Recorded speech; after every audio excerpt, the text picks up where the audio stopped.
Switzerland just proved Social Security in America will never be cut. If anything, it'll be expanded on. It'll never be cut.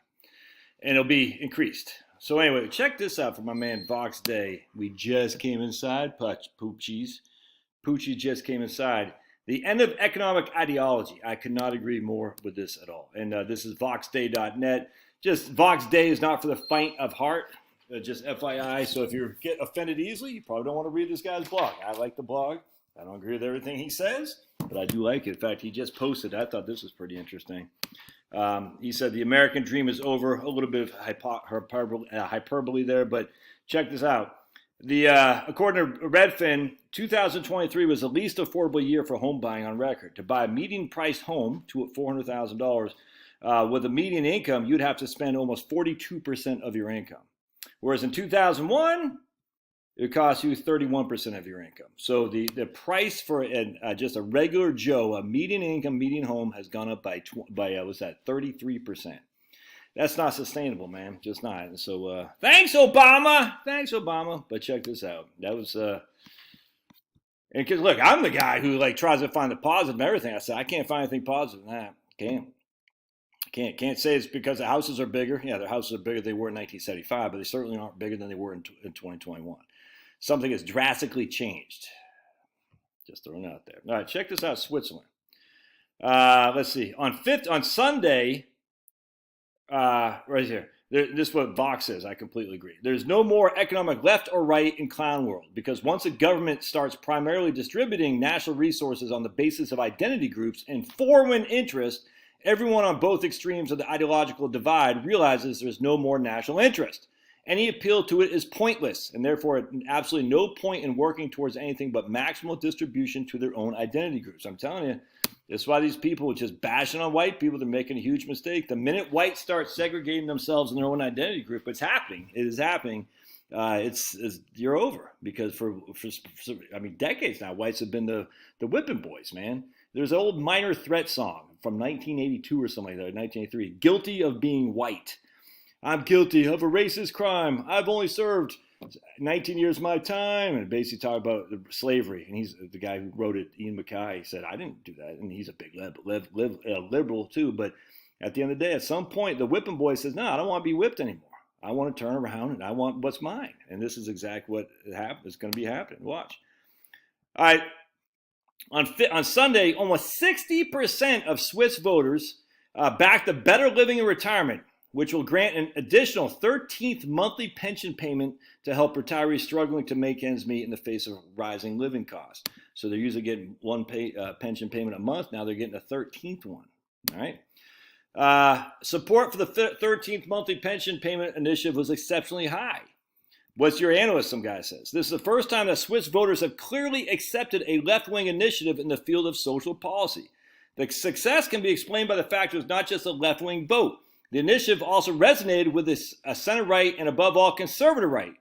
In their case, it was less about solidarity and compensating for the poverty of pensioners and more about now it's my turn. Yep. Where does that idea come from?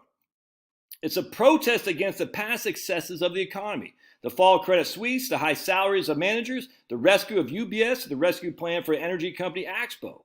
There's widespread sentiment that Switzerland is able to mobilize very large sums of money for crises like COVID-19 for big business, while ordinary people do not benefit. The population has the impression that business readily helps itself to any profits while passing on losses to society, and now there's a willingness to change this. 100%. Socialize the risk and privatize the profits. 100%. That's why you need a wealth tax. I'm telling you right now, if you're going to profit on your excess profits, I have no problem people making excess profits, but you're going to have to pay a little bit more. Just a fact. Because you didn't get there on your own, as Elizabeth Warren would say. You got there with a lot of government bailouts, dude. Jamie Dimon, did he get there on his own? Elon Musk, did he get... No. Jeff Bezos? No. Who's that stupid guy from Twitter? Not the guy now, but the old guy, Jack Dorsey or something like that. That was all government money, dude. 100%. It's perhaps another argument, which is very popular in conservative circles, that helped to topple the country's most conservative strongholds, particularly in German-speaking Switzerland. If the Swiss authorities are capable of spending billions of francs on development aid and welcoming refugees, then we should do the same for retirees. Even the country's most seasoned political scientists are at a loss. Never before has an initiative from the left and unions sparked such sympathy among the right. I completely agree. And Vox says this is why both liberalism and conservatism are dead across the West and have been replaced by globalism versus nationalism, combined with an international identity politics on the foreign policy side and pure identity politics on the domestic side. Yep. What is the point of being fiscally conservative or not spending every last bit of money on yourself while it lasts if the politicians are just going to use that money to import refugees? Hey, Knuckles, come here. We just got back inside, by the way. So he's like, I want to go back again, Dad. So what's the point of, well, let's see. What is the point of being fiscally conservative or not spending every last bit of money on yourself while it lasts if the politicians are just going to use it to import refugees, send the money to Israel or Ukraine, or bailing out failed corporations if you don't?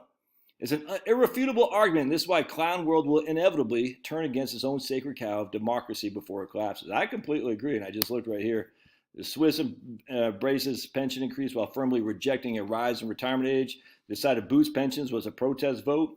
This happened just 9 hours ago. Swiss vote to give themselves a bigger pension. I mean, it's 100%. Why are we giving all this? Why are homeless people and illegal immigrants priority over American citizens of all races, creeds, and religions? It's insanity. Why are we just opening the door for all these people? We got people who are illegal immigrants bumping people off their paid-for flights so they can go someplace else. There is even Brian Kemp, this clown, our freaking governor here. They had some needy guy he found that at the Atlanta airport, there's like this holding room for illegal immigrants. They're like, what, where are they going? And the guy was caught on camera and said, we don't know, we just drop them off. What happens? We don't know. And Brian Kemp knows this, and they don't do anything. And then what's a stupid idiot Adams in New York said, we're going to give 10,000, whatever the hell it is, man. Why are illegal immigrants, and look, if this makes me left-wing to say, hey, at least I'll get a higher social security, freaking call me a left-wing, I don't care. This is insanity. It's insanity. We're spending money on Ukraine, Israel, illegal immigrants, and homeless people. And our own freaking people can't even afford to buy a median house. Dude, you think that's right? No. If that makes me a left-winger, so be it. I don't think there's no more left versus right. It's globalism for nationalism. If some people are like, oh, they're going to call you a Christian nationalist, as if I'm like, yeah, you call me that all day long. I'll gladly accept that label. But they'll say you're crazy. I don't. Christian nationalism, 100% pro-America and 100% pro-God, 100%. Don't shy away from that. That's a great term, and I'll take that term to the bank and to my grave. Christian nationalism. I love God, I love my family, and I love my country. A Christian nationalist man. Sign me up, baby. All right. Love your thoughts. God bless.